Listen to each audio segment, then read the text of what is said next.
International celebrity Mickey Weinberg has been called many things in his time. The wine bag, the Emperor of Canada, the snappy dressing android. But who is he really? We sent our correspondent Jack Edmondson to his house in Florida to find out. So Mickey, thank you for meeting with us today. No problem.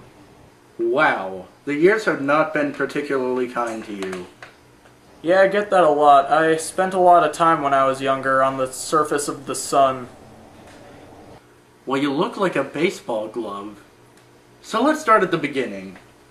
Talk about your childhood. Well...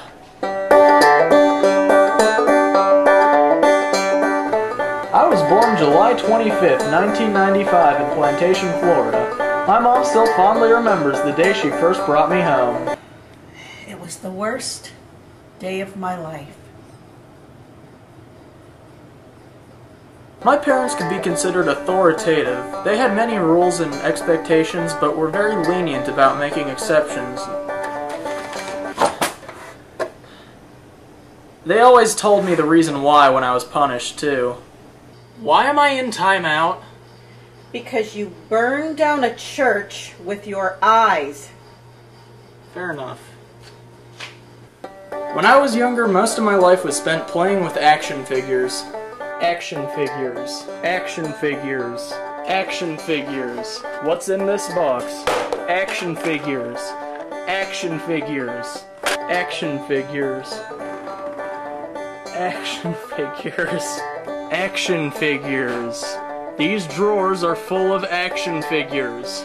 These boxes are full of action figures. These bureaus are full of action figures. This entire network of closets is full of action figures. Wow. This is... pathetic. Yeah.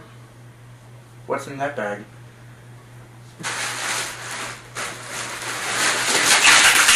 Action figures. No way. Yeah, some say that this demonstrates egocentrism, because in my pre-operational mind when I was younger, I never understood why my parents used to force me to listen to Nickelback every time I mentioned action figures in public. It was really horrible. So tell me about your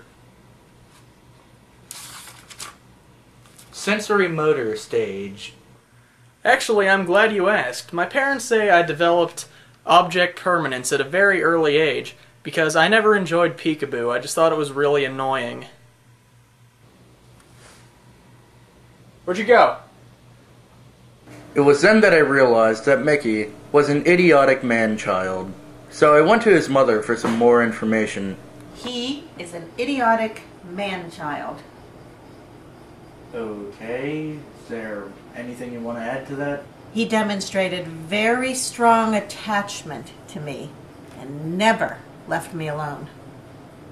Did he ever use telegraphic speech? What's that? Talking in disjointed sentences and not using auxiliary words? No, he started talking very early and he still hasn't stopped. I just got back from interviewing your mom. Let me guess, did she call me an idiotic man-child? Tell me about your adolescence. Well, I started developing the ability to reason very early on. I was raised a crazy Democrat hippie, and during adolescence, that feeling only increased about tenfold. You want a pamphlet about occupying something? No, I'm okay, really. But it's made of hemp.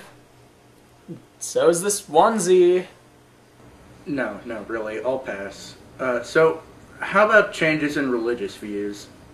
Well, I was raised agnostic, though my last name would suggest otherwise, but at the age of 14 I became an atheist. So basically you hate life and you have no morals. No, actually, believe it or not, I have a very conservative set of morals. I display post-conventional morality through abstract reasoning and formal operational thought. I actually don't drink or do any drugs. Not because I'm against them or anything, or because they're illegal, I just don't want to. I'm weird enough as it is. You don't have to worry, you're just a nerd then. Now, tell me, would you say that you've had trouble finding your identity? I know a lot of kids your age have trouble with that. I'd say that music pretty much defines me as a person. I started playing when I was 10, and that's pretty much all I do now.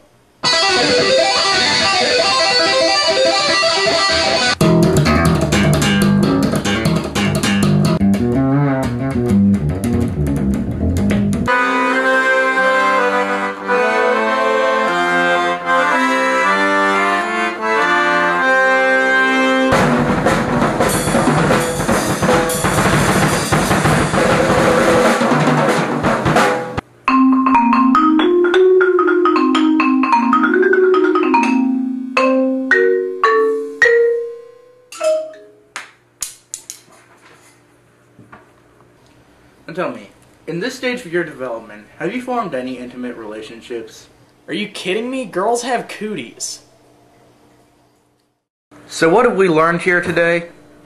Nothing.